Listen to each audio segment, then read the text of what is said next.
నా పేరు కుర్మెల శంకర్. నేను జాతీయ బీసీ సంక్షేమ సంఘం భద్రాద్రి కొత్తగూడెం జిల్లా వర్కింగ్ ప్రెసిడెంట్గా బాధ్యతలు నిర్వహిస్తూ ఉన్నాను. ఆర్ కృష్ణయ్య గారి నాయకత్వంలో ఈ జిల్లాలో భారీ బీసీ ఉద్యమం ఉధృతమవుతున్న తరుణంలో మరి ఈ రాష్ట్రంలో బీసీలకు జరుగుతున్నటువంటి అన్యాయాలు అక్రమాలను వెలుగులోకి తీసుకొస్తూ మరి గత సంవత్సరంన్నర కాలంగా రాష్ట్రంలో కాంగ్రెస్ ప్రభుత్వం బీసీలను ఓటు బ్యాంక్గా మలుచుకోవడానికి కామారెడ్డి సభలో జాతీయ ఏఐసిసి నాయకులు ఖర్గే గారు, రాహుల్ గాంధీ గారు చెప్పినటువంటి బీసీ డిక్లరేషన్ ప్రకారంగా ఈ రాష్ట్రంలో బీసీల ఓటు బ్యాంకును ఉపయోగించుకొని అలా అభివృద్ధిలో అధికారంలోకి వచ్చినటువంటి కాంగ్రెస్ పార్టీ రేవంత్ రెడ్డి ముఖ్యమంత్రి గారు ఇలా బీసీలను అణగదొక్కడానికి చేస్తున్న ప్రయత్నాన్ని మేము తీవ్రంగా ఖండిస్తూ ఉన్నాం. బీసీ జనాభా లెక్కలు తీయడానికి బీసీలందరం ఉద్యమాలు చేయాల్సినటువంటి సందర్భం ఏర్పడ్డది. అంతేకాకుండా నార్మల్ కమిషన్ వేసి చేతులు దులుపుకుందాం అనుకుంటే మరలా ఈ రాష్ట్రంలో బీసీలంతా ఏకమై పెద్ద ఎత్తున ఉద్యమం చేస్తే అప్పుడు మళ్ళీ డెడికేటెడ్ కమిషన్ ఏర్పరచడం జరిగింది.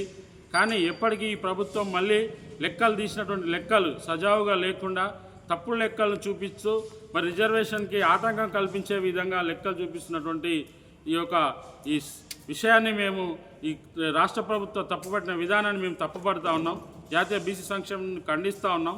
జాతీయ బీసీ సంక్షేమ సంఘం ప్రధాన కార్యదర్శి, నా పేరు కుదుమూరు సత్యనారాయణ. ఈరోజు రాష్ట్ర ప్రభుత్వం ఏదైతే బీసీ కులగణన పేరుతో బీసీ రిజర్వేషన్ ప్రకటించాలని చూస్తుందో, బీసీ జనాభాను తగ్గించి వారికి రిజర్వేషన్ తగ్గించాలని ప్రయత్నం చేస్తున్నారు. కామారెడ్డి డిక్లరేషన్లో కాంగ్రెస్ పార్టీ ఏదైతే ఒప్పుకుందో ఆ లెక్క ప్రకారం 42% రిజర్వేషన్ ఇంప్లిమెంట్ బీసీలకు చేసిన తర్వాతే స్థానిక సంస్థల ఎన్నికల్లో పోయి పోటీ చేయాలని కాంగ్రెస్ పార్టీని, ఈ రాష్ట్ర ప్రభుత్వాన్ని నేను డిమాండ్ చేస్తున్నా. అదేవిధంగా మాకు 42% రిజర్వేషన్ ఇవ్వకుండా స్థానిక సంస్థల ఎన్నికలకి నోటిఫికేషన్ ఇచ్చి వాళ్ళు పాల్గొన్నా కూడా మేము బీసీలందరము రాష్ట్ర ప్రభుత్వానికి తగిన రీతిలో బుద్ధి చెప్తామని తెలియజేస్తూ, ఈ జిల్లాలో ఉన్న అన్ని కుల సంఘాల అధ్యక్షుల్ని సమీకరించి పెద్ద ఎత్తున ఉద్యమం నిర్వహిస్తామని చెప్పి ఈ సభాముఖంగా తెలియజేస్తూ, భద్రాద్రి కొత్తగూడెం జిల్లా జాతీయ బీసీ సంక్షేమ సంఘం ఆర్ కృష్ణయ్య గారి సంఘం జిల్లా ప్రధాన కార్యదర్శిని నేను. నా పేరు భూపతి శ్రీనివాసరావు.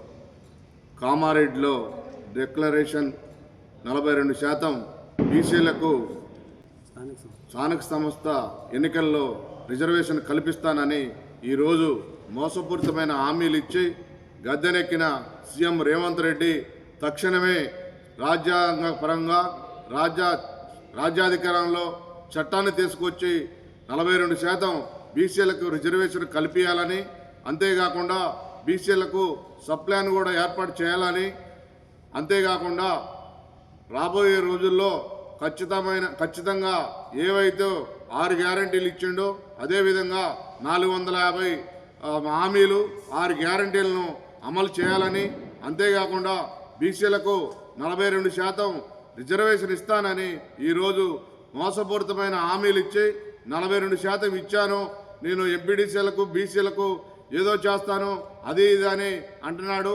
అవన్నీ మాయ మాటలు. అందరికీ నమస్కారం. నా పేరు గుమలాపురం సత్యనారాయణ.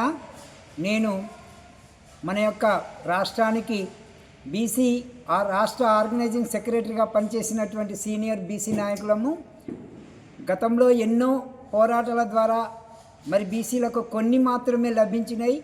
కానీ ఇప్పుడు ఇంకా రావాల్సినవి చాలా, చట్టసభలలో కానీ మిగతా విషయాలలో కానీ రావాల్సినవి చాలా ఉన్నాయి.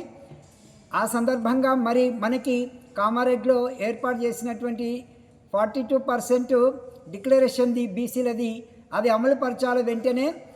దీనికోసం గాను బీసీలందరూ ఐక్యంగా కలిసికట్టుగా కలిసి ఉండి పోరాటం చేసి దీన్ని సాధించుకునేంత వరకు మనము నిద్రించకూడదనేసి నా యొక్క అభిప్రాయం తెలియజేస్తూ ఈ అవకాశం ఇచ్చిన అందరికీ ధన్యవాదాలు తెలియజేస్తున్నాం. జై హింద్, జై భారత్.